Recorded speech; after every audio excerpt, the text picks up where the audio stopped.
Okay, welcome back. And today we're going to do the end of Lecture 5 and the start of Lecture 6. And I believe that I stopped talking about SAP, or right before SAP, which is around slide number 41. So let me quickly go to that. Let's see my slide numbers on here. I have the right lecture? I think I do. Yep. This lecture, number 5, is all about CRM, ERP, customer service relationships, supply chain, putting pieces together, the origins of a lot of different types of systems, e-business, outsourcing. We talked about supply chain management, and I think this is where we kind of stopped, I believe, right around, oh no, I think we talked about customer relationship management, Salesforce, if any of this looks familiar. The concept of data mining, did we talk about that? I think we did. Business intelligence. Let's see, hold on a second. This slide's going to go a little slow for us. There we go. Yeah, no, I remember this. Talked about, we talked about data mining, and I gave you some examples. I think this is where we stopped. I mean, some of the areas I hit a little bit more in detail than other areas. And obviously, you can download section number 5. You can download it. Obviously, go through it at a slower pace if you'd like and read the text of the slides. It might actually benefit you a little bit more. Here's where I stopped. And I can't give you everything there is to know about SAP. In fact, you can take, I believe, 3 courses here and get a certification in SAP. Not a bad angle. Not a bad angle if you're a business person who wants to do hands-on implementation work and more technical information systems, information technology type of work. SAP is right up your alley because it's not technical, it's more business-ish. And we have all sorts of different classes here, actually. Some of them are more technical than others. Some of them focus on the business end. Some of them focus on the database part of it, the database kind of into it. And it's an entire area that has a lot of growth and potential because it has a huge segment of the population, of the business population is using SAP. So to have those skills is, well, maybe about a year ago was quite unique. Now it's almost required.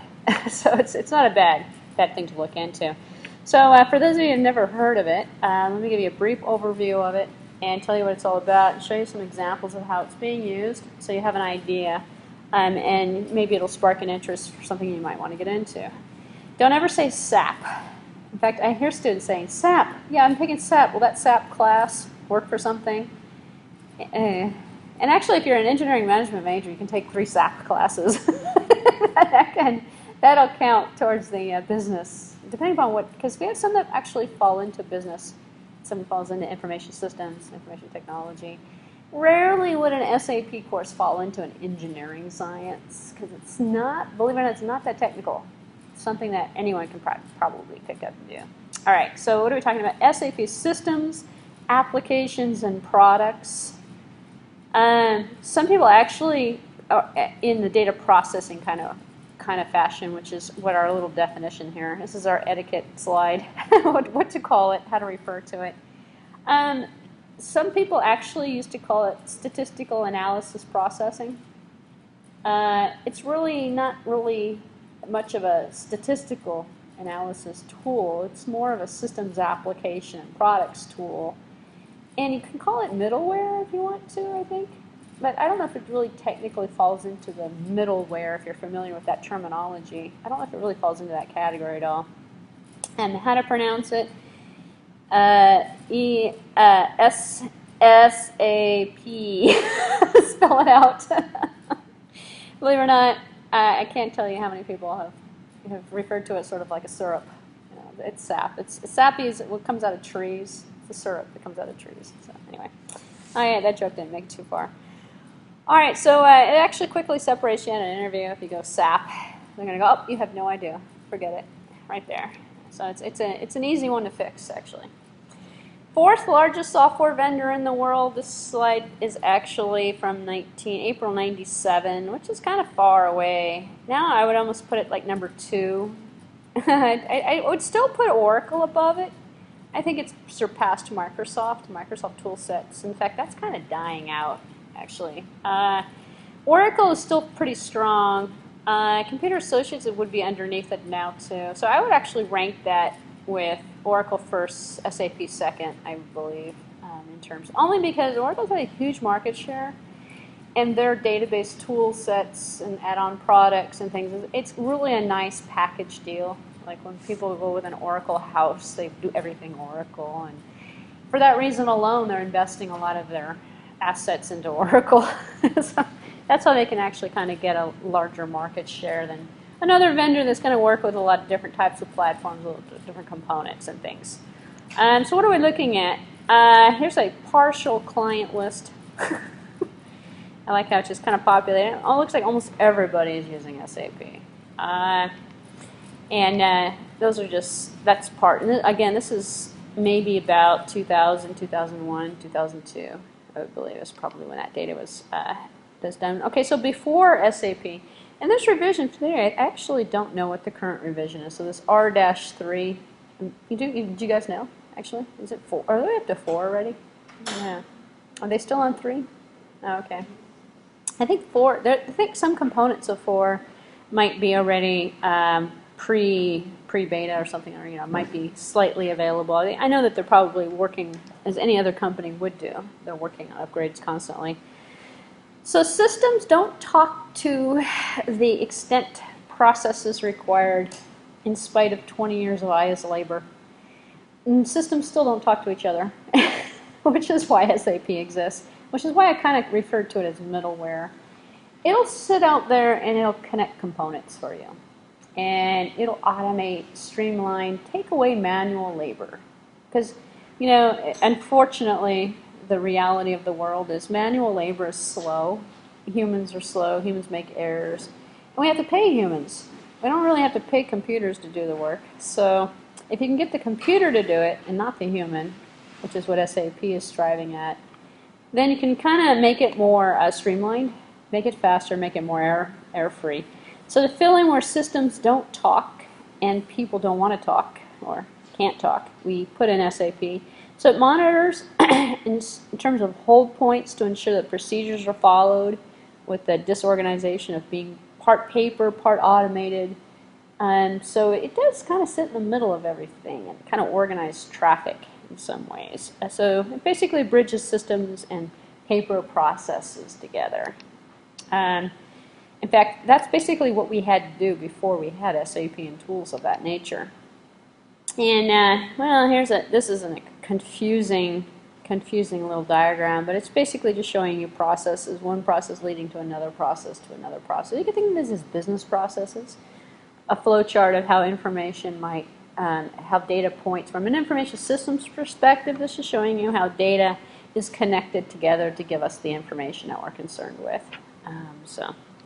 A lot of people actually, and this is the red lines in here, according to the legend on the bottom here. What we have here are batch files or batch processing in a legacy type of system with human glue instead of SAP or something else working in there. The red marks are the human glue.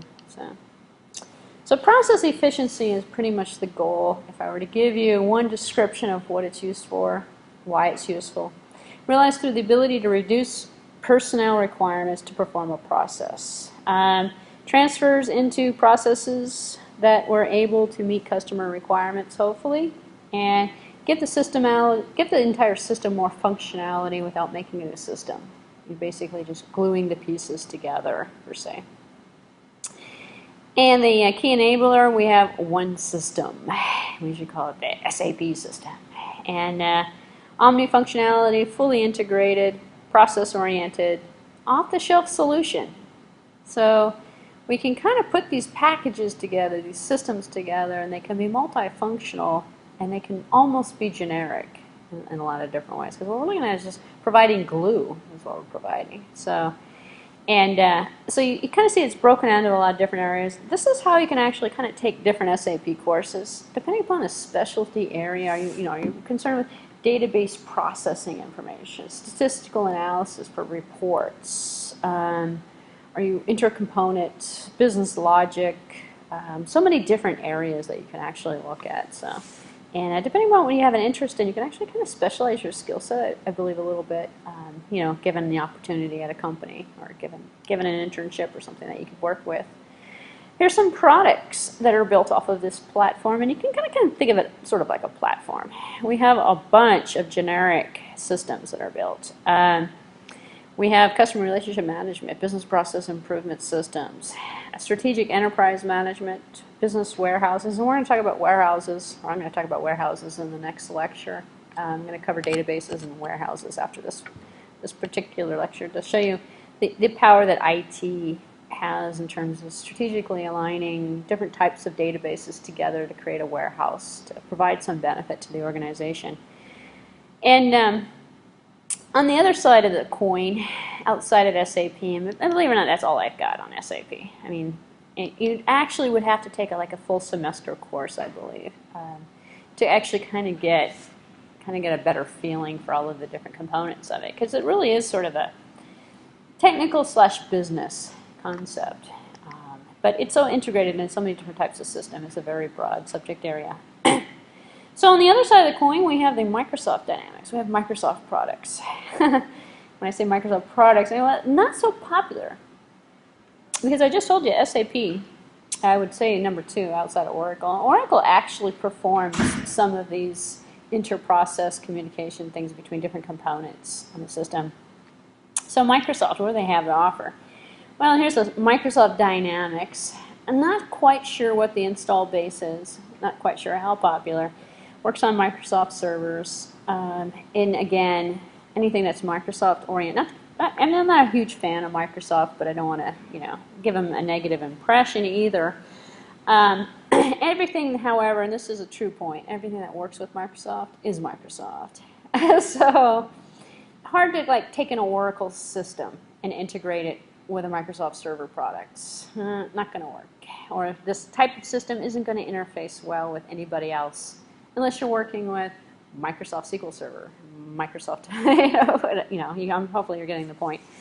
So if you're taking this route, you don't have any other choices, unfortunately. Oracle's not going to work on this. SAP's not going to work on this. So you have to take this route.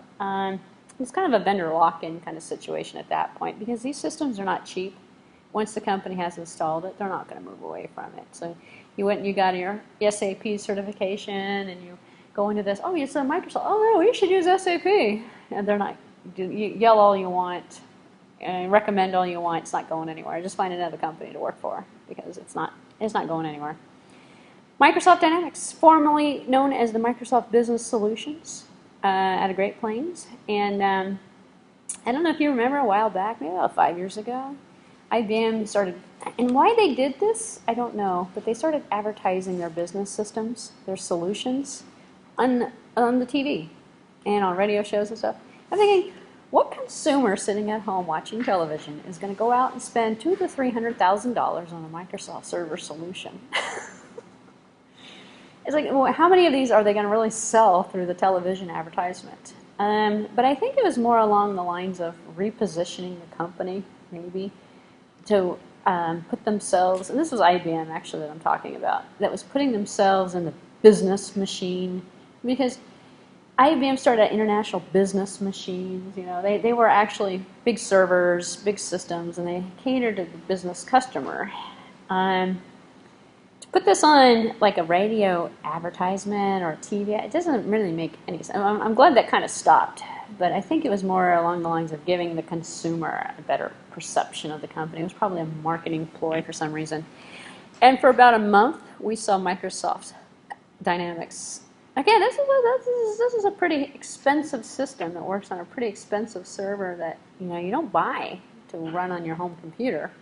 The marketing guy who thought about advertising was probably maybe they had the same kind of notion in mind. I don't know what was going through their head really, but anyway, long story short, the Microsoft Dynamics, you can bring supply chain functions online, make information available to collaborative tools. You can put together a hub for buying, selling, trading things.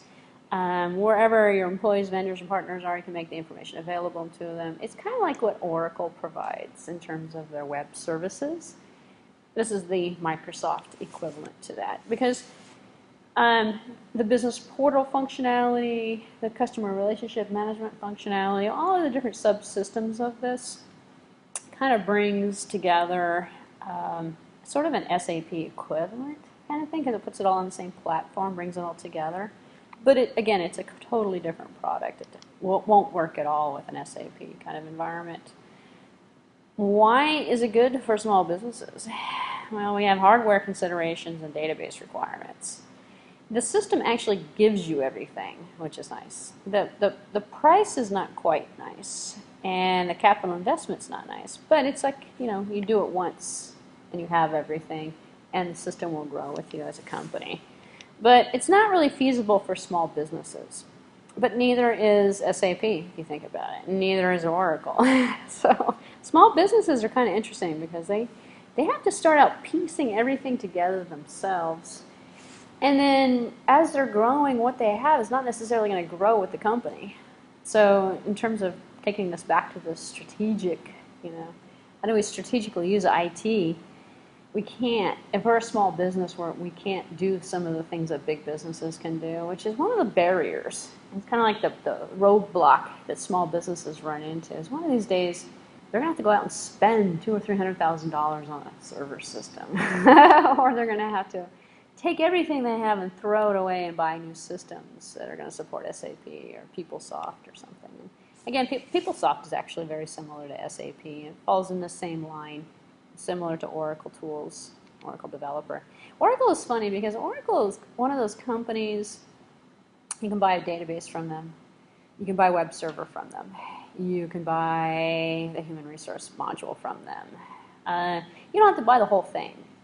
In fact, that's a really nice way of going because piece by piece. Problem with the Microsoft end of it, it's the whole package.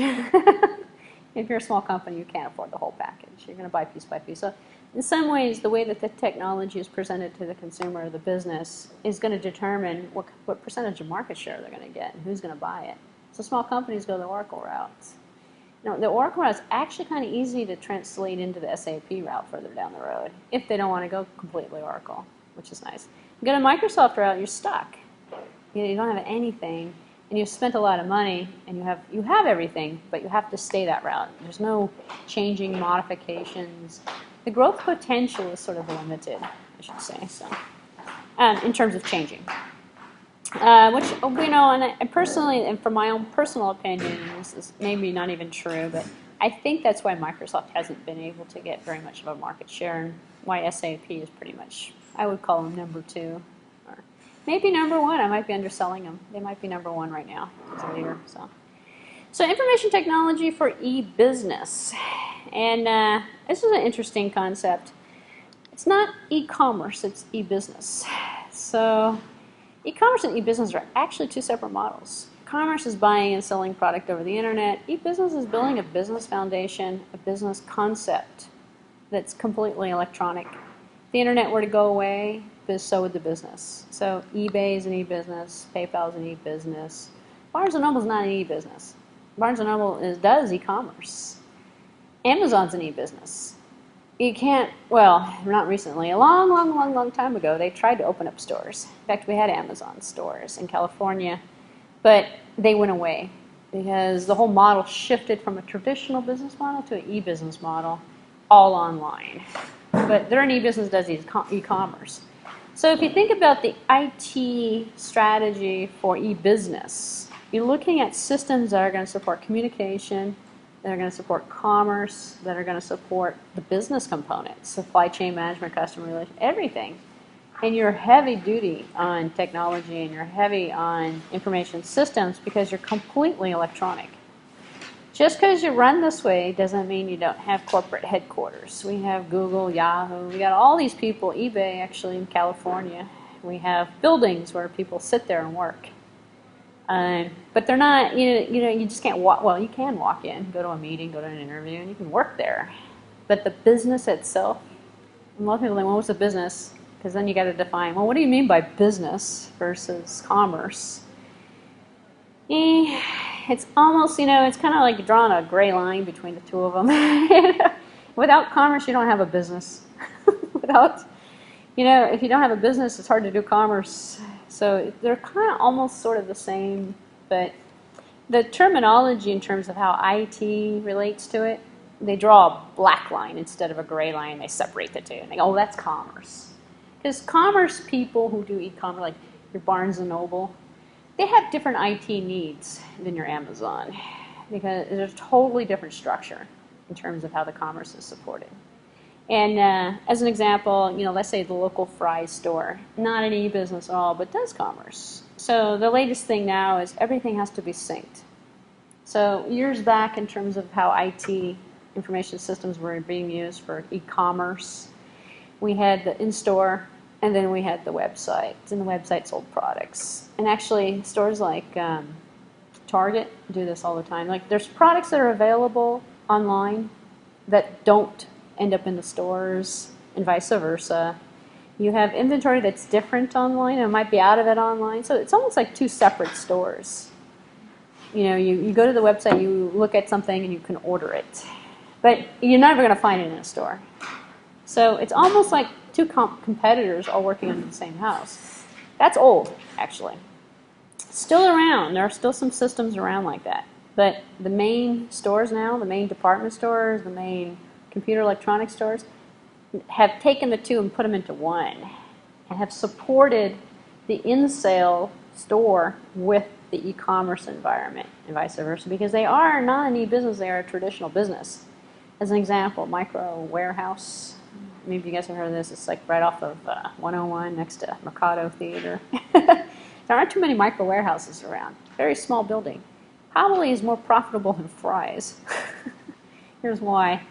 They have everything synced, and the way they have a lot of huge business clientele who won't shop at Fry's. Now you walk into Fry's, it's a half-day event practically. If you can find what you want, and then you got to go and you got to wait in line, and it's retail shopping is what it is.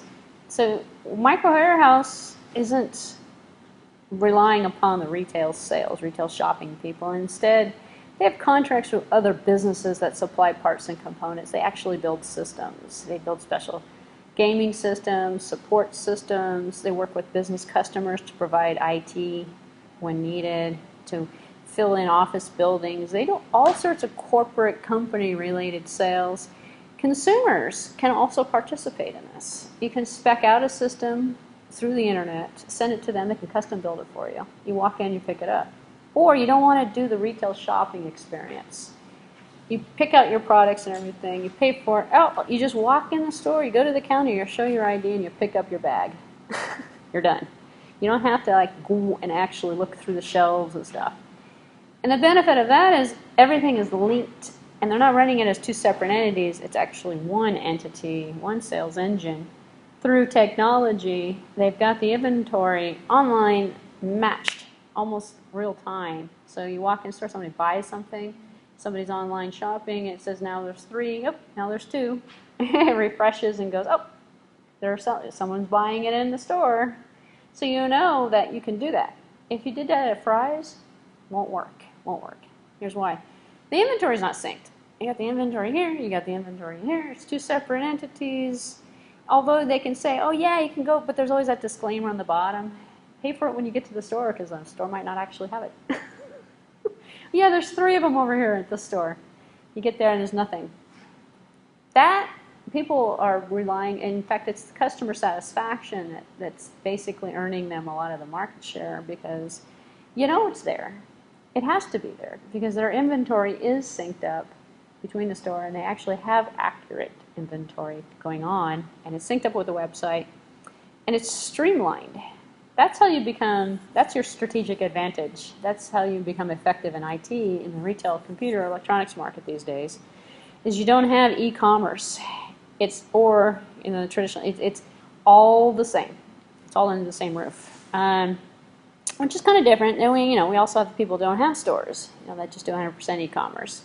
That has a slightly different model to it, because we don't have to worry about the same type of customer. We have a totally different market with that. So tools for web page development, site management. Well, you've been staring at this for a few minutes, so I can kind of move on to it.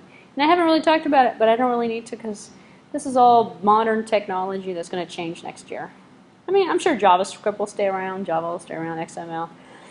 If you are interested in learning web development, you're not going to ever probably work in it these days. It's all streamlined. In the old days when, e-commerce was, oh yeah, this is maybe about 10 years ago by now. People got into website development, waste of time.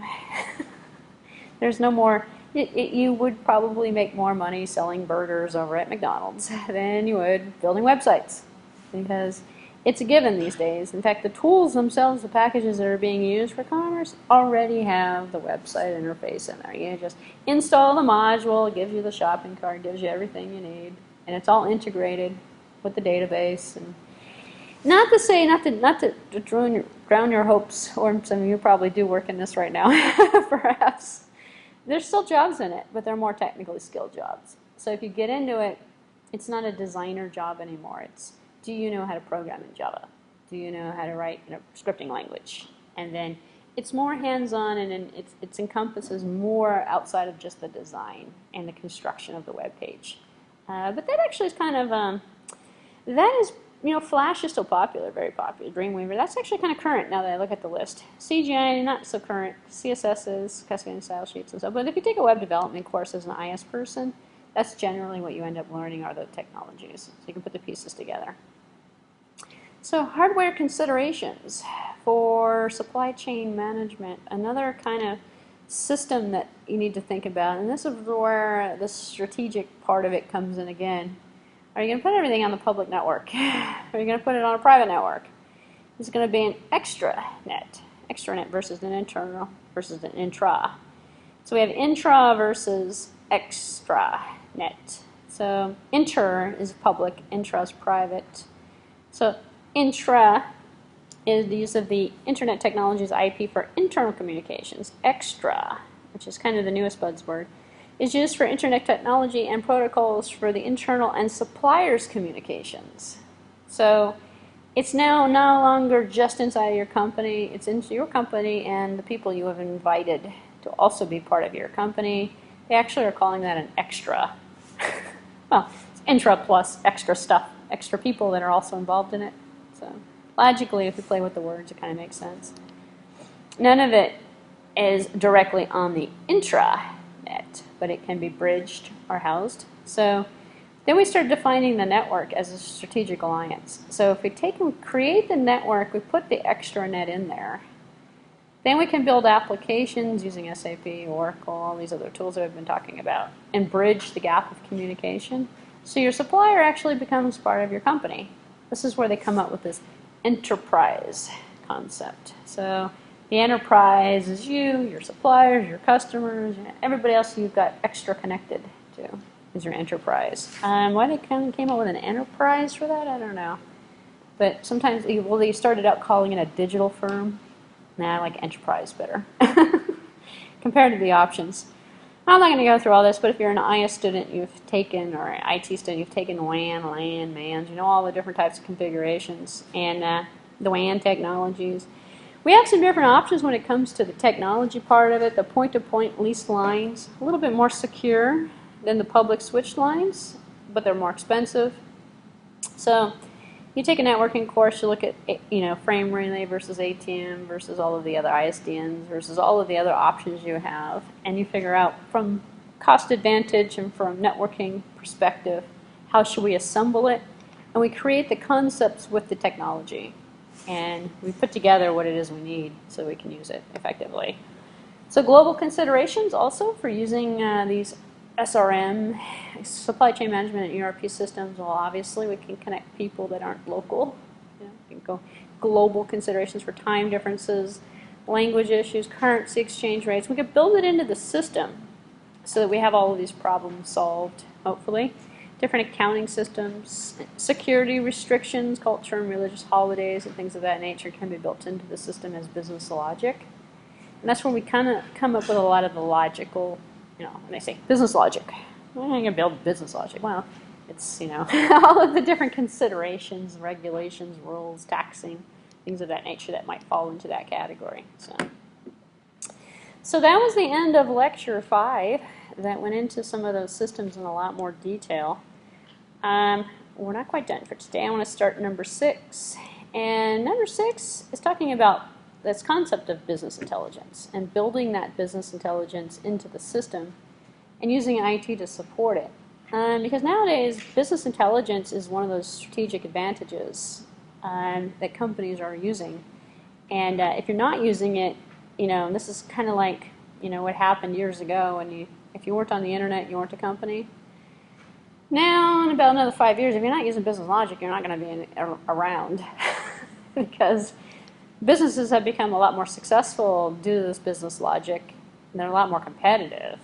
So, not to put down your hopes of becoming an entrepreneur, opening up your own business. Some of you probably are thinking about that. Maybe you are doing it already. Actually, no, a lot of students here, they have their own websites and stuff. Thing is, though, it's a lot harder than it used to be. And you've got to really think about the business logic and think about how you're going to logistically plan growth and how you're going to actually compete out there. So what we're going to look at in this particular lecture is describing the key characteristics of a relational database and look at databases and data warehousing in terms of building. And this is not going to be a replacement again for a database class. I'm going to give you about almost the same amount of information I gave you on SAP, maybe a little bit more on databases. Defining software components, it's not a bad idea to look at, from a software perspective, what's involved in terms of putting the IT together, listing and describing the characteristics of a data warehouse, which I think would probably be more interesting to you guys, because everyone's heard of, have you guys heard of databases? Have you taken a database?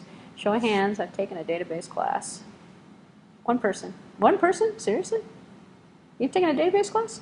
No? Okay, then I'll go over the database stuff in a lot more detail. I've only got one person, and one person is not afraid to raise their hand. All right, so we'll cover databases then, and so this is going to be a two-part actually. I'm not going to finish it all today.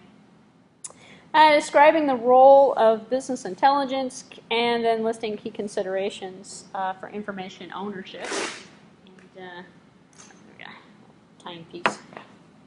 So this is kind of the overview of what we're looking at. And can companies keep your personal information private and secure? That's a big issue. So the Sarbanes Act and some of the other ones of the 2000. Not that, well, this is 2011. So I'm thinking, man, 11 years have gone by since the year 2000. Time just seems to fly. However, these acts aren't that old. These are Data Protection Acts, Sarbanes Act, Patriot Act, all of these acts that were put into place to protect consumers. Some of them have been effective, some of them have been a distraction, some of them have really blown up into other problems.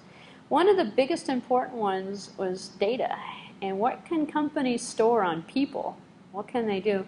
Because what ended up happening as soon as databases entered into the business logic, all of a sudden we have everything. We're storing full social security numbers, names, addresses, telephone numbers. That just screams of identity theft all over it. I mean, and then, do consumers really want companies to be keeping all of their data like that?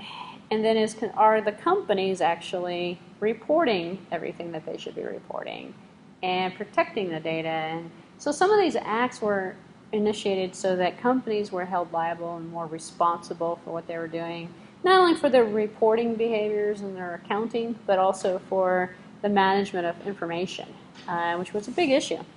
So they're large repositories with detailed information in them, very dangerous. You'd think these things would be under lock and key, but some databases aren't, which is kind of scary. I mean, the company is in control of it. The more companies storing your data, having a database, the more times your information is duplicated out there, the more likelihood you're going to have something stolen. So. And I think I already scared you a couple weeks ago. I think it was this class, maybe not, about Google Voice. Yeah, I scared this class. I've been scaring all classes. It's a true story. When you use a Google Voice, if you miss that, it stores the data, puts in a database, gets data mined. So you called up, let's say Verizon, pay your cell phone bill, give them your credit card number, all the information to process a transaction over the phone. It gets translated into data, housed, and then somebody mines it, and within seconds, you can actually have that information stolen from you, and someone's going to use it to essentially process a transaction somewhere instantly. which is kind of scary because they don't tell you when they give you that free Google Voice number that they're actually data mining your data and that your data is publicly available for anyone who wants to go look at. So it might be interesting to set like rumors and stuff, I don't know, set bad information out there. I could think of kids doing this, just going out there, yeah, there's going to be an earthquake tomorrow, and it's going to happen at this time, and like have like 20 of their friends call up over Google Voice and see how many things make it to the news or something. I don't know. All right, so organizations must protect the information from theft and loss. They're now, as of the year 2000 and above, they are now held legally liable for anything that they do with the information. They can't sell the information. They can't lose the information. They can't just, they can't keep information that's wrong. And this is one of the main reasons why healthcare and data records, medical records, are not available on the internet yet. Because what happens if you say something? How many people gone to a doctor been misdiagnosed with something, or there's been a clerical error, or there's been a problem. In fact, this happens in American hospitals all the time. You go in, you're going to have your arm worked on, and they end up taking your leg off or something. There's cases like this going on. Not as much as in the past, but of course, all the bad stuff ends up making it to the public media. The good things never happen. You never hear about the good surgeries they've done. It's just the bad ones. But they can't afford to have the liability of you being turned down for health insurance because some clerk accidentally checked the wrong box on the form and said you had diabetes. So now you have a pre-existing condition and your health care provider is not going to provide you with insurance or something. And I don't know if that's really the case, but as an example, so medical record, you can't put those online.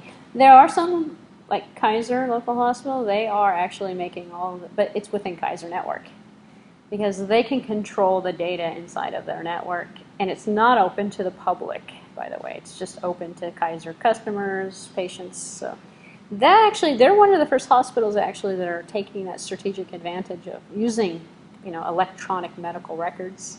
Makes it easy. You can schedule appointments online. You can talk. Because the other thing, in the American medical kind of field, you go to one doctor, he has no idea what the other guy said or did or what.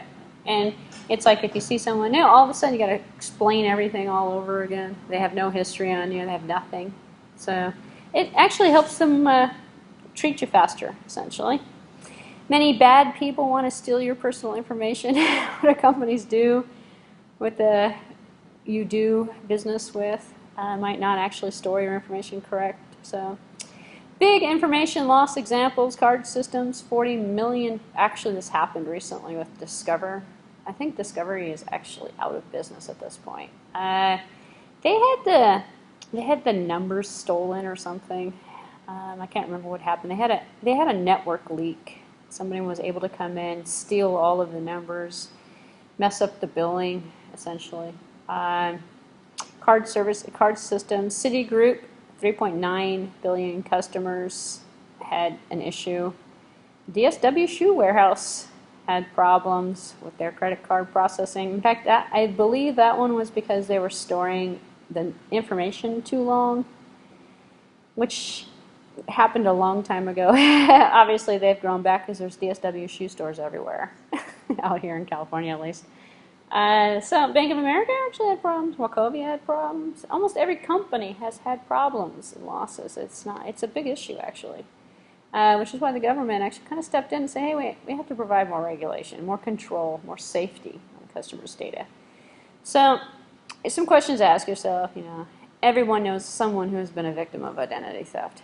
It's been going on way too long. Everybody, so at least one of you in this room has had. Probably estimate more. But you do protect yourself in identity theft. Sometimes you can't. Here's the problem. So it's up to the businesses to actually protect the data in the databases, because it doesn't really matter how you stay off of the internet. Even if you don't use the internet, your information is on the internet. If companies are taking their business system, our last lecture we just looked at, and they're making that information available on the internet, it doesn't really matter if you as a customer ever used it that way. It's there, so it could be an issue. And then, how many organizations have your credit card number? How many times have you used your number? What do you do with credit cards? You use them. So you give it up to people in a restaurant. And sometimes, actually, this used to happen, and I'm glad this stopped, but travel companies, or people who travel, there used to be a report that came out that was saying that people that were using their cards at travel agencies were at a higher likelihood. So you lowered your limit because when you went on your vacation, they knew you were on vacation. So they could just start charging your card up while they're laying on a beach, not worrying about what's going on your credit cards. So anyway, that was more scare than actual reality, and that was like many, many years ago. Okay, so what we're looking at in terms of business intelligence and databases, we have many IT tools to manage, organize the information. A lot of them are database related, which is why we're talking about databases. We have online transaction processing. Well, here OLAP actually, more so than online transaction, or OLTP. Usually the abbreviations are commonly used. You'll hear the abbreviations more so than the actual words spelled out. Gathering, processing information, updating existing information to reflect the processing of the information. So in terms of transaction processing, the organization of it, the automation of it, turning into the business intelligence is that area in which online transaction processing would fall into. That would be technologies like EDI, electronic data exchange, or inter-exchange, electronic document exchanging, the whole XML movement that's going on in terms of electronically processing transactions and records and things. The more you do that, the more likelihood of exposure, the more likelihood of saving the information, because you're either going to have it in a temp file, an XML file, you're going to have it in some sort of a saved data piece. And then when we see later on, we have data mining, data warehousing. Well, it's a little piece of data that gets saved here, ends up over here, ends up over here. So the data itself gets duplicated, saved, archived. It's kind of like when someone said something one time and all of a sudden it's repeated over and over and over again. It's like, that's why some people don't like to write emails, because then people forward the email everywhere. So if you have something really important to say to someone, you always say it in person. So they can't take your verbal word and copy it all over the place. So-and-so said that. No, I didn't hear it from her. Oh, okay. All right, online analytical processing, OLAP is probably a more common word you're probably familiar with. Manipulating of the information to support decision making. OLAP decisions give you, as an example, what to price airline seats at, given the demand, given how many seats on a plane are sold, given how soon the flight's going to leave, given the cost of gas, given whatever kind of information they want to put into that decision. The information is going to be processed, and all of a sudden this price is going to spit out and say $49.95, or the same seat would cost you, another day $89.95. These are Southwest prices, by the way. So might be add a 2 to everything, or 200 to everything for another example. So in terms of online transaction processing, what do we have in that? We have the support for the operational processing, which is why I used EDI as an example, the technology of the data exchange using an XML type of format. XML, if you're not familiar, is a markup language for data. It's kind of like HTML is for presentation, but XML is used for data processing, for almost database-like kind of capturing of information. Sales orders, accounts receivables, support for operational databases, database management systems. That falls into the online transaction processing, because we can take automated data pieces and put them into a database and save them for later, because in the hopes of being able to do it again legally, but be able to take the data, capture it, save it, so we can use the customer's information again. So whenever you've gone back to a website and say, hey, are you really a customer? You put in your name and your password, it should hopefully find you in the database and you don't have to duplicate all that information. Well, if they're smart, they can actually take that system and track how many sales they've made from you and send you 10% off, which is what they do now, or 15% off coupons or something like that. Because you're a loyal customer or something. They can house that and use that information for marketing and other purposes, which some people might argue and say, well, how is that different than using my information or selling my information in other ways? Depends on what we've consented to, actually.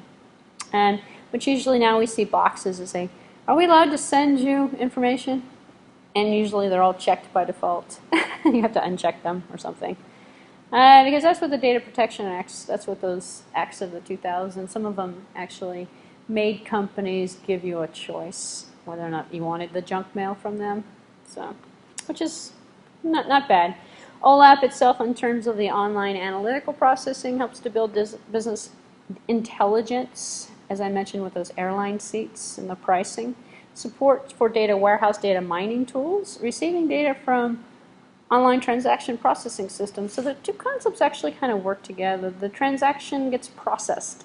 It gets put into a statistical OLAP analysis tool that takes and determines real-time pricing, that takes and determines scheduling. You know, in fact, I like it, you know, you can figure out if something's on time. You know, is the bus on time? Is the train on time? Is, you know, by a lot of these like mobile apps that we have on our phones now, we can actually see, are they behind schedule or are they on time right now? And then, you know, all that information is coming from an analytical analysis that says, well, it left New York at this time. We're not on schedule. You know, oh, we know we're not on schedule. So we can easily tell someone who's thinking about driving to the airport that your plane's going to be late, kind of thing. So kind of gives us better customer service, customer applications. So here's all the pieces put together.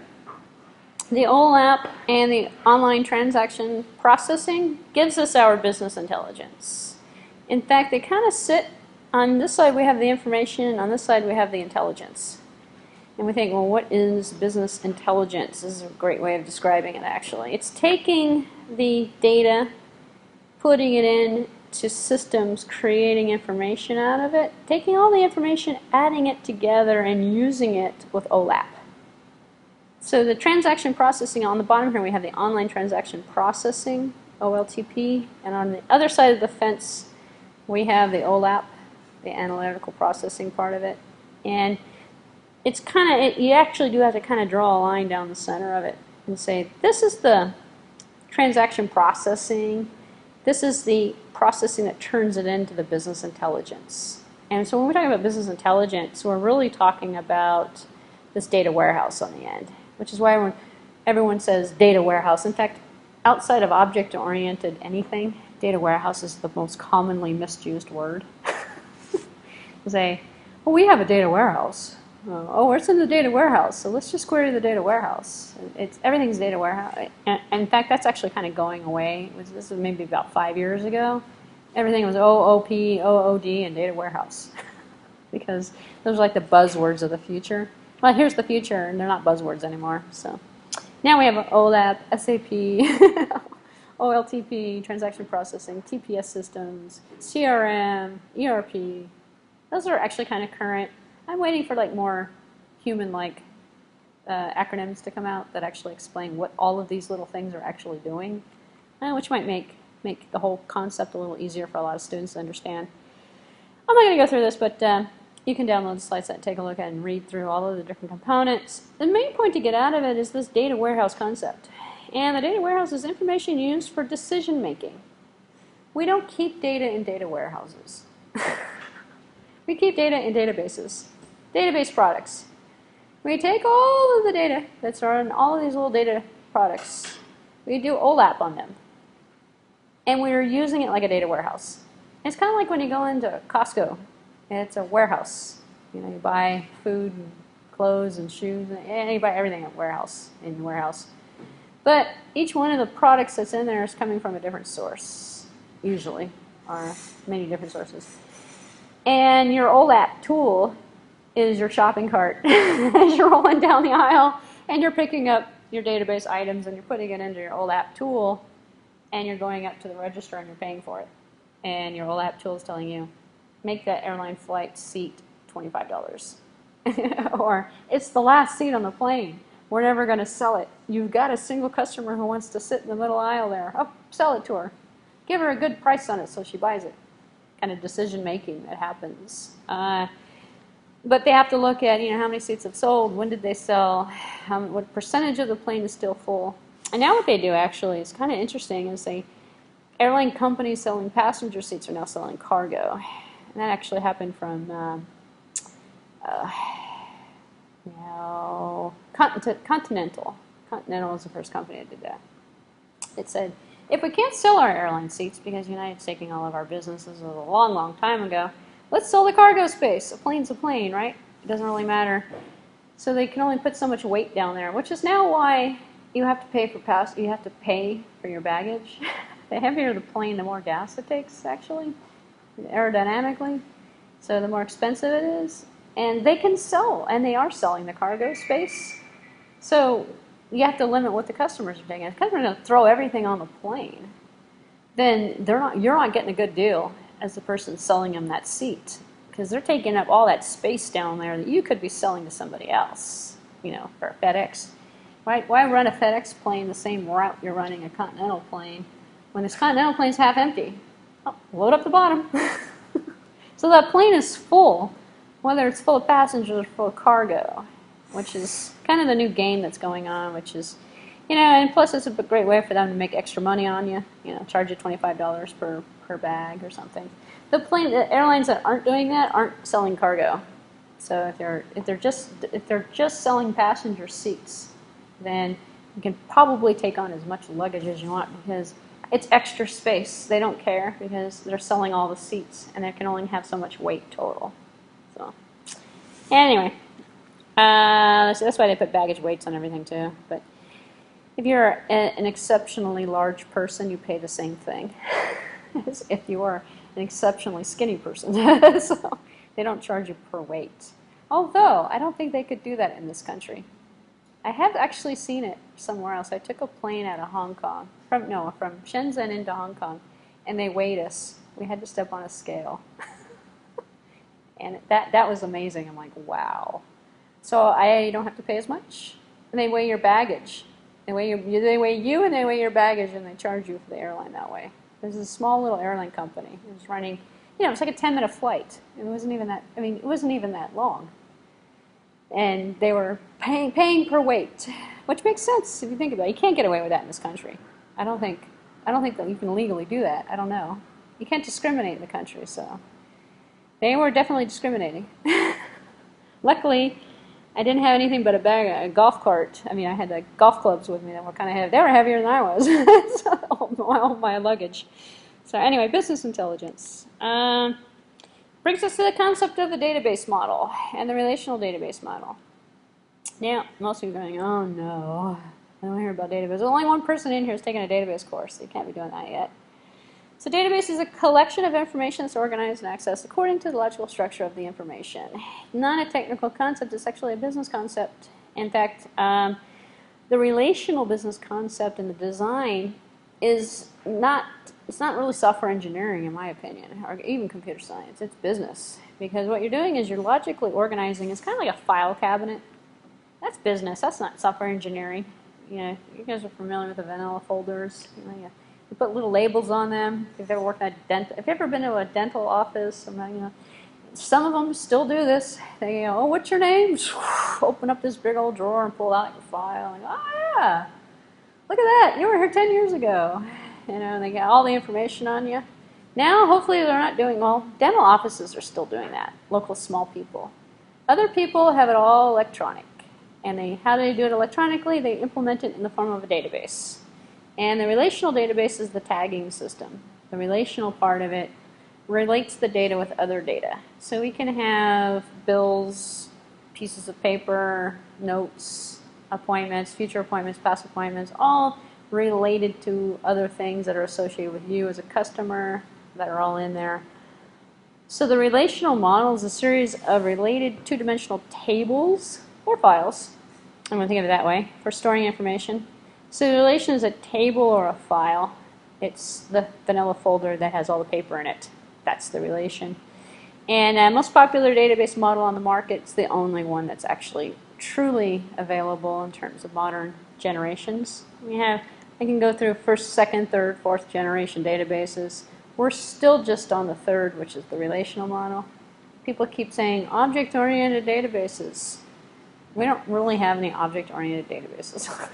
The technology is not there yet. So it may be in the future, and it's probably going to be Oracle that comes out with it.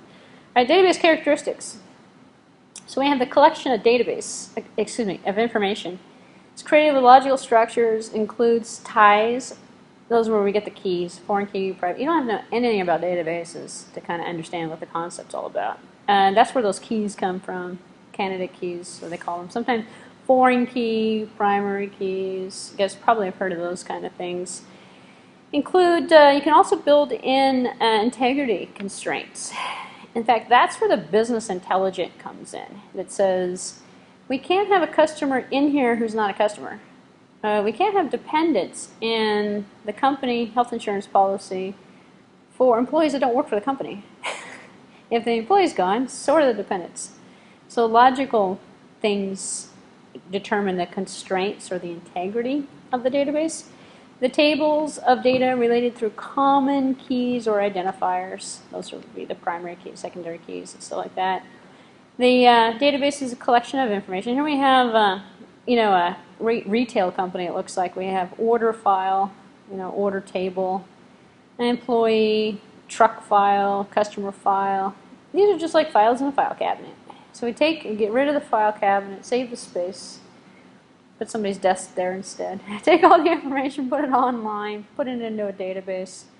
Now that it's online, we can take it and build it with other people's information. That creates the warehouse. We still have our database, they still have their database. When we can abstractly put them together, we can also put them together with software. There's data warehouse type software.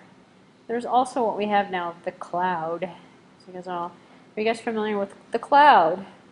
Are we in the cloud now? No. I don't know why they said cloud because, all right, so cloud, in my opinion, when I look at a cloud, I see fuzz.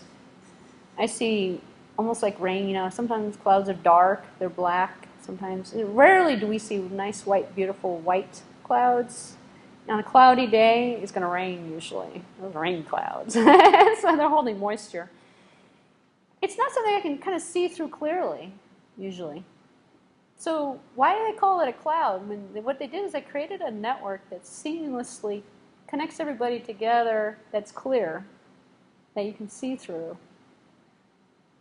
It's a kind of contradiction in terms. Plus, when your head's in the clouds, you're in a fog, right? As the expression goes. And when your head's in the cloud, in a cloud network, you're not in a fog. It's the exact opposite. You can see clearly. In fact, you have more accessibility to more information that you never had before. So, the guys in the airport, and say, to the cloud. Yeah, so they can go watch their television. They can get information and stuff that they don't have actually access to right now. They have to go to the cloud to go get it, Anyway, the cloud is nothing more than common shared space. And tools that put all that common shared space information together.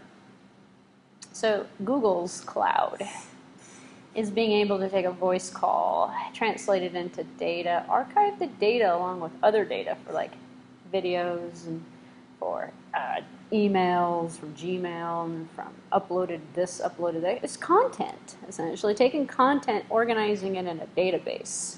Content from all sorts of different sources. Making it searchable, making it accessible, making it clear, easy to find, organize, all together and shared. This cloud's all about sharing. Which is kind of the opposite of the word cloud, in my opinion. I'm like one of those people out there going, why did you call it a cloud? I'm hoping they're going to change that and come out with a different word for it. That's fuzzy, unclear, and raining and drippy and dry, drabby. It's like winter. It's summertime, we don't have clouds out there. Nice, beautiful, sunny day. There's no clouds in the sky. So it's cloud-free. So anyway, it's contradicted in terms, but going back to the reason why I mentioned it, is because we can take and use cloud technology, which is sharing data, essentially, which is going to replace data warehousing. I mean, it is data warehousing. Data warehousing, you don't make a data warehouse from scratch. You can't make a cloud from scratch either. You have to have everybody a member of it. Everybody supporting it. Everybody putting content into it. Database content, personal information content, all gets put up in it. It's readily available to anyone. It's really a collaborative effort, and so is a data warehouse. So when you can collaboratively get things together, then you can take and cross-reference people's medical history, which you can't do anyway, with people's dental history, with people's life insurance policies, with people's driving patterns and driving accidents. And then you could really put an assessment on them and say, you know, instead of giving them a credit score, give them a life score and say, hey, look, you're doing good. You only got into 5 accidents in your life, and you've had braces, and you don't have any medical problems. And you can actually rate and judge, actually analytically use OLAP tools to go in and assess information about those people, given all of those different pieces of information, kind of like what credit reporting companies do.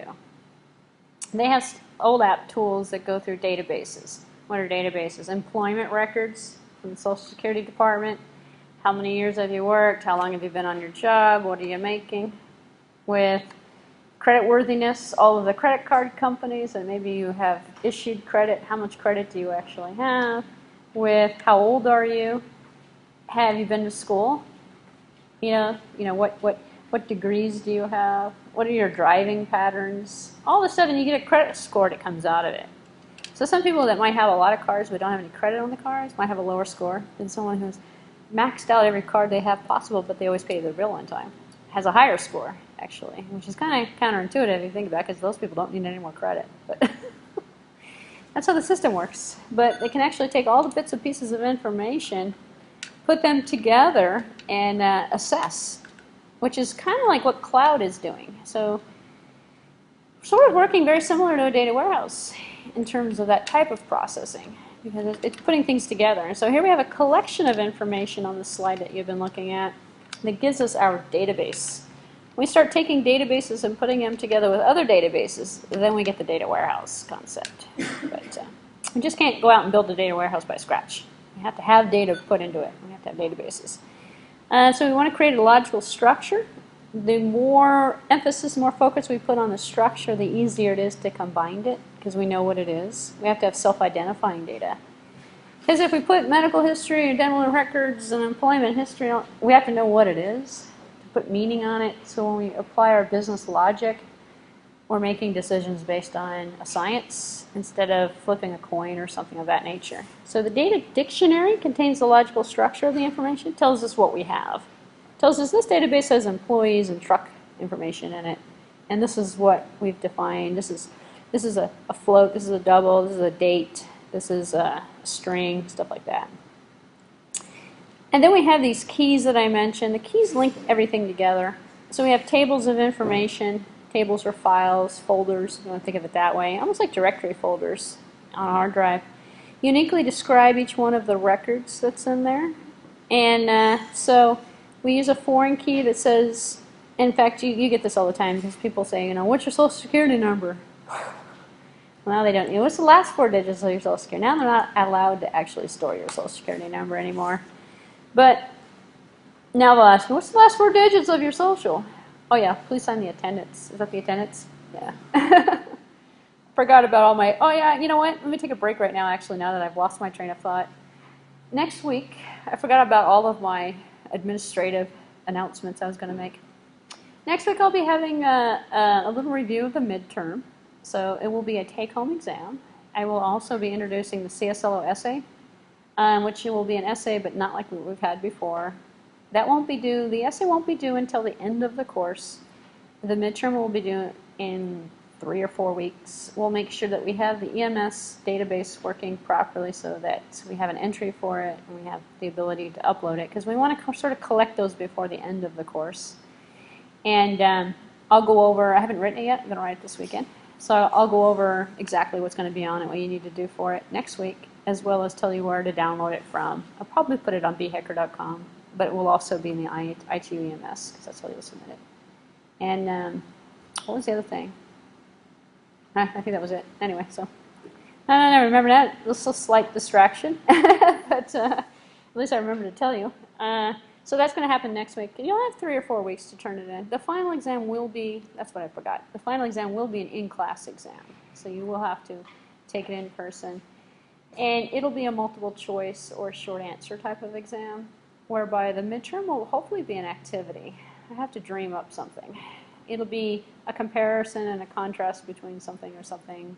Or maybe I'll have you put together a technology plan or something. Or I don't know. I'm still kind of trying to come up with ideas. Something that is fun, educational, and not like a boring writing assignment. Because that's what the CSLO essay is about, boring writing assignments. So I don't have to give you 2 writing assignments. So anyway, and just in case you had questions about that, that's what's going on, and I'll have information next week to announce that for you. And I'll go over it for you as well, tell you expectations, requirements, and stuff like that. Okay, so going back to the database lecture already in progress, we have the primary key. So a primary key is a uniquely identifiable piece of information about someone, like a social security number, like the last 4 digits. And when it's used in the main table, like the employee table, it's primary. When it's used in another table, it's always foreign. So as an IT person, if you think about the concept, the keys, the only thing you really need to know is that the keys put everything together. And it's called a primary and a foreign. And that's how you're linking all of the tables together. And we have that key kind of concept. It makes it a lot easier because we use the keys and we do queries on it. So if you go back to the old dentist's office with the file cabinet, it's really hard to actually have, let's say, a sale on teeth cleaning. I don't know if they ever have sales on teeth. Actually, they do. They have sales on teeth cleaning. I always get the flyer in the mail. 50% off or free cleaning with your first exam or something. But if you don't have all of the information about your customer, who's been in here last, who needs a teeth cleaning, you can't find that out unless you go through every one of those single files in that file cabinet and figure out by hand, human labor. So as a start, databases came around to automate it. So now you can just do a query on the database and say, all these people haven't been in here in a year and a half. Let's send them a coupon for 50% off of teeth cleaning. Let's get them all in here. And we can easily put together a mailing list like that. And you use the keys to put everything together. Say, give me the last date they were here, and everybody who hasn't had a teeth cleaning in over a year. And we're going to use that. So we can build integrity into it. So we have this thing called a constraint, or built-in integrity constraint, and integrity is nothing more than rules. So rules to help ensure the quality of the information. And this is actually kind of a problem still in database design these days. Websites collect all sorts of information. And they have all sorts, but how many databases you get to and you say, oh, wow, all these telephone numbers are the last names, or then no one's given us a real telephone number, and we're using this information to process an invoice. So now if you go, and a really good example of this would be the United States Postal Service database. If you've ever used like Priority Mail, they have programs, you can print out your own label kind of thing. If you've ever done that, you fill out their form. They actually go through and verify the address and confirm it, that it's a real address. So your package won't get lost, which is great. Because the integrity constraint that's built into the system, before they put the information into the database, they're checking it, validating it, making sure it's real information. So that and then it will correct it. In fact, I've seen it sometimes add more digits or change the zip code or change the street from a way to a drive to an avenue or something that matches the records correctly. So it ensures that not only is your package going to arrive correctly, but the data that's being stored for that package is actually correct. Because what you don't want is to build decisions off of bad data. So technically, they could actually do some data mining. And when I say the word data mining, it's nothing more than running a query / ability to get information from this database. So when you do that, you want to make sure it's like garbage in, garbage out. You want to make sure you're getting out good stuff from good data. So the data dictionary, for example, defines the types of the information, the numbers, the dates, so forth, the keys themselves, primary key, foreign key, kind of link the data together. And as an example on the bottom, a customer number in an order table must also be present in the customer table. So we have consistency and those constraints, and we can build it. And then we have this thing called a database management system, and that's what Oracle is, actually. It's the software. So the concept's the same. We have different software that runs it. We have Microsoft Access, MySQL, Oracle, SQL Server. Nothing more than implementations of those concepts I just gave you 5 minutes ago. They actually have other things too. They have reporting tools, query tools, graphs, charts. Sometimes they have like web interface tools to it, so you can build a website easily. Shopping cart tools, credit card processing modules, all sorts of different things. Depends on the vendor. And that's how you get the differences between your Oracle people versus your MySQL people, and what purpose you're using the tool for. So it helps you specify logical requirements of the data, access, use information in the database. Here we have, it's really hard to see this stuff here, but as an example here, creating and changing the logical structure of the data. You do it through the data dictionary, and the data manipulation, application generation, application tools, data administration, all going through what's called a database engine, which is really part of this big circle they draw you on all the charts that says database. And it kind of looks like, a storage, something like a storage canister, usually when they draw pictures of databases. That's all it is. It's just a storage mechanism. It's like saving a file, but you're saving it in the database or in the cloud. Actually, you can kind of think of the cloud concept as a huge warehouse, actually, if you think of it. So the 5 components that we're looking at, and this is kind of a review of what's on the slide right here, but you can't read the writing on the little picture. We have the engine, we have the definition system, we have the data manipulation system, that's the query language, that's your ability to update the data, change the data, get data out of it, get information out of it. Application generation system, that's for your form generators, your report generators, all of your different tools, and your administrative system, which allows you to set usernames, passwords, access rights, and things of that nature, set security, stuff like that in there. And here's a bigger picture of the smaller picture you saw on the first slide.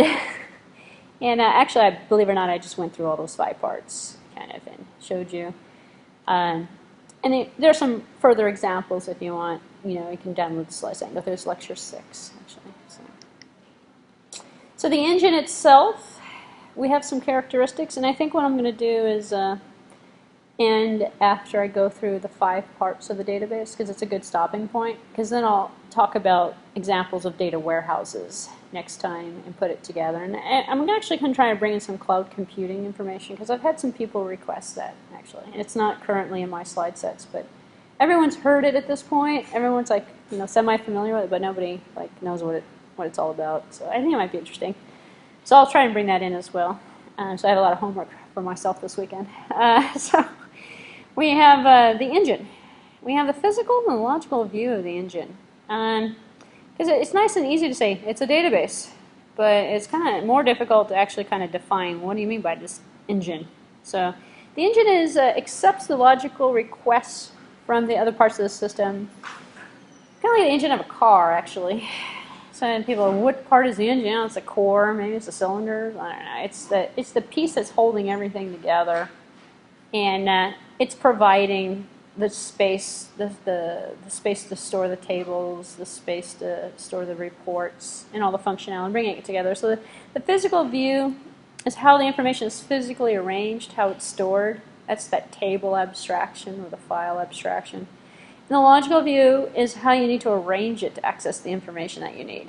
That's the constraints, the keys, all of the different other components that make the physical view usable. So through the logical view. And the definition of the dictionary is nothing more than, and this is where people kind of, in a real database class, they kind of fall off a little bit because they go, what do you mean? Dictionary. It keeps track of the format, the data types, the information about the information in sort of a dictionary. It's going to think of it sort of like a repository of terms. The first name is a string, let's say. Birth date is a date. So it's keeping track of your definitions. That's why they call it a dictionary. Helps create and maintain a data dictionary and structure of the files of the database. So the subsystem would, for example, help you define field names, data types, forms, default values, if any were required at all. And the manipulation is the query engine. It's the SQL. It helps you add, change, delete, put the data into the database, get the data out of the database. And usually database classes, they break that off into two types of manipulation. It's either going to be DDM, data definition, DDL, data definition language, or DML, data manipulation language. Whether you're defining the data or whether you're manipulating it. To manipulate it, you're changing it, updating it, getting it, deleting it, using it, hopefully, manipulating it. Most often is the primary interface. So when you work with databases, normally it's one database for the entire company or for the entire group. And then you have application 1, application 2, application. Everybody's working with the same data, hopefully. And you don't have database 1, database 2, database 3. You're just a 1. And the interface is the SQL language. It's the manipulation language or subsystem. And when I say SQL, it's usually database people use the SQL. If you're writing an interface, a website that's going to use the database, you're going to send commands back and forth to the database. They're going to be SQL commands. And you're going to house them in some sort of a format that's required for whatever tool that you're building this interface with. So it includes also views, report generators, query by example tools, SQL query languages, stuff like that. So the view, it allows you to see the contents of the database file. And this is actually Microsoft Access. And it's looks like a spreadsheet, actually. And that's why I don't really like Access, because it's very confusing to, especially ITIS people who aren't like computer science thinking. It looks like a spreadsheet to me. And so people think there's an order to the data, and but we're missing the A's, B, C, and we're missing the numbers on the columns. And we can't get at the data. We can't say, well, what's an A13? We can't take A13 and add it with A14 or something like that. It doesn't work the same way. But Microsoft makes it look like it's the same thing, which is weird. So the representation of data in a database from Microsoft's perspective is skewed because it looks like Excel. So the view allows you to see contents of the database file, make changes, query it, find information that's particular towards your use. It's your view, sometimes coming out with a report or a form or something of that nature. The report generators, these are very popular. In fact, there's third-party companies like Crystal Reports. I can't remember if they're still called Crystal Reports. I think they were bought recently by another company. But most people have heard of that because they were Crystal Reports for a very long time. They create a report generator. It's an application that connects to databases, any type of database. So connect to Oracle, MySQL, Access. And the tool's the same. It just goes and queries the database, gets the information, and presents it in a report. So it's kind of like a word processor for reports, actually. And helps you quickly define formats, information. Now, if you go with the Oracle route, they have form generator, report generator. They have all these add-on products. In fact, they even have Oracle Developer that allows you to kind of go through and create your own interfaces, your own applications. So kind of, working with databases kind of is a cross between application development and business logic, business intelligence, all in one. So it's usually a little less software engineering type, more business, more ISIT. So query by example tool helps you graphically design the answers to questions. You're basically using a point and click, a drag and drop kind of technique to run a query because you don't want to necessarily type in, select star from something or other. You don't want to type a query in there. Instead, you're using an example of the data that you want, and you're kind of building it graphically. And then we have SQL, as I mentioned so far. And as standard query language is what it stands for, performs any task. In fact, you can interface completely with the database. You can build it from scratch using SQL. And it's used typically by IT people. Because here's what ends up happening. You're in IT. You're not doing software engineering. You're doing IT. You're doing IS. You're building an interface that's going to have to talk to this database somehow. Even if you're using like Visual Basic or something, or if you're using HTML, JavaScript or something. Hopefully you're not using JavaScript for it because it's not very secure. Maybe you're using JDBC or something. You're using some technology. 100% of the time, you have to use SQL because it's the only option you have. So IT people end up becoming really good at SQL, and then developers, they use it when they have to because they're not necessarily working at it from that particular perspective. They're not trying to get information out of anything. They're just trying to build a system. So believe it or not, like hardcore programmers have no idea what SQL is all about sometimes. They have very limited SQL backgrounds because they're working more with the technology. Here's an example here of an SQL query, and it's written for business people. You have to select something from this particular table, where this, and it's like talking. It's like, select last name, first name, address, and zip code from students. That's your query. It's not programming. So a lot of here's some more examples here. A lot of IT people shy away from it because they think it's like programming or writing in a scripting language or something, when it really isn't. It's business. It's actually kind of like COBOL in the old days. It's like writing. In fact, that's what COBOL was, a business language used. It was supposed to be a programming language for business people. This was back when everybody was programming, theoretically. Had Pascal, COBOL, all these little languages that were special purpose for different things. Because COBOL people are business people, so you wrote sentences practically as source code, and that's how you kind of. And then essentially we ended up with programmers after that. So business people stopped programming. So programmers started programming. So now business people forget COBOL. We don't have to worry about that anymore. So then COBOL's gone away anyway, but. It had its time and it's had its place in history. I'm not going to go through these examples, but you can kind of see how you can kind of put together simple kind of expressions. The unrestricted use of the query language with a bunch of question marks next to it. This is one of the problems actually IT and IS people run into, is when they're given administrative rights to databases and then they run queries that cause major problems by leaving something out, by settings. And then what ends up happening is they end up destroying the data accidentally through user error. Not to scare you or anything, because what they should do is run something that doesn't, give you an access to it you don't have the capability of dropping a table, which is basically deleting it. You don't have the ability of updating. You can only query. So sometimes the control over the database is an important aspect of how it's being used and how protective the system is, which is why database management systems have really strong, almost like networking tools, almost like what a network admin would do. You can set groups, profiles, give access rights to certain areas of the database, to certain people for certain purposes. Because it's kind of like the old networking concept. You don't want to give admin or root access to everybody. Because you end up with problems in this particular query, the logic of it sets everything. That's it. Select first name, last name, pdiag, I don't know what that is, telephone number from client, where pdiag is equal to that. Yeah, it might be everybody. It might be only one. So the queries can actually, this is all pedophiles in Chester County receiving publicly funded mental health services since 1976.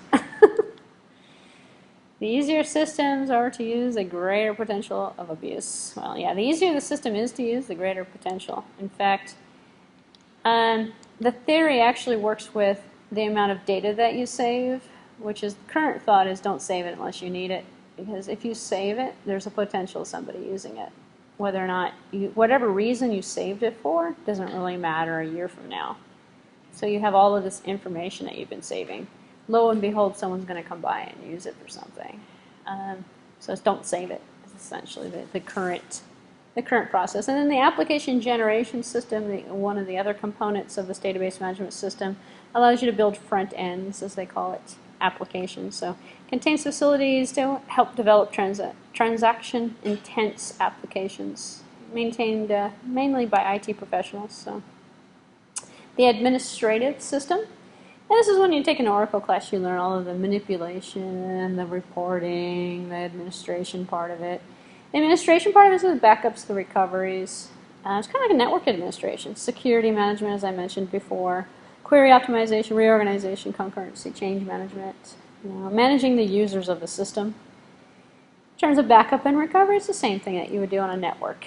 You'd provide some sort of a routine, weekly, daily, nightly, incremental, hopefully, some sort of a way of recovering, restoring the system. That's actually important because if you're putting all of your data out there, you want to make sure that it's basically going to be recoverable if we have a fire, flood, or something like that. And then, you can go take it to an extreme and say we have to store off-site backups. Which is kind of interesting because a lot of companies put a lot of work into backup systems. You walk into the network office, the IT office, you have tapes, all these tapes, security tapes, network backup tapes, everything. And I just often wonder, what happens if there's a fire? What if there's a flood, a break-in or something? It's all gone. What happens if you just spill a little coffee on this pile of air? It's kind of fragile if you think about it. The administration has security with a crude concept where access is for create, read, update, delete. So changing access rights. Query optimization, essentially, to minimize the response time. So you could actually do a lot of work with databases to make them more responsive, give them unlimited space. You don't want to make sure you don't run out of hard disk space for the database to run on. Reorganizing things, making them a little bit more accessible. It's kind of like how people rearrange their desk a little bit, clean out a drawer, throw away garbage, make things, stack things up in alphabetical order. You do the same thing with a database, actually. So, what you want to do is get an admin who's extremely detail-oriented and a little bit neurotic, who likes to go in and clean up temp files and clean up this and clean up that. Otherwise, you end up storing a lot of information you don't really need. The concept of concurrency control, being able to support many different connections simultaneously. Change management, being able to keep track of who made changes. Maybe it's in database logs, or maybe it's in some sort of some sort of a system. And I'm going to actually stop here because this is a good transition point. And so next week, I will be talking about data warehouses and data mining, and talk a little bit more about cloud computing. And I've got to actually go and put something together, actually, and add it to the website. But I've actually had a lot of people request it. And if there's any other topic that you might want information on, feel free to send me an email message to bhickard@itu.edu, and I can add it to the menu. And you can sit and you can listen to me talk about a topic of your choice in terms of strategic management of information technology. Any questions for today? Nope. You guys all signed the roster? Yep. Then we are done, and you are free to go.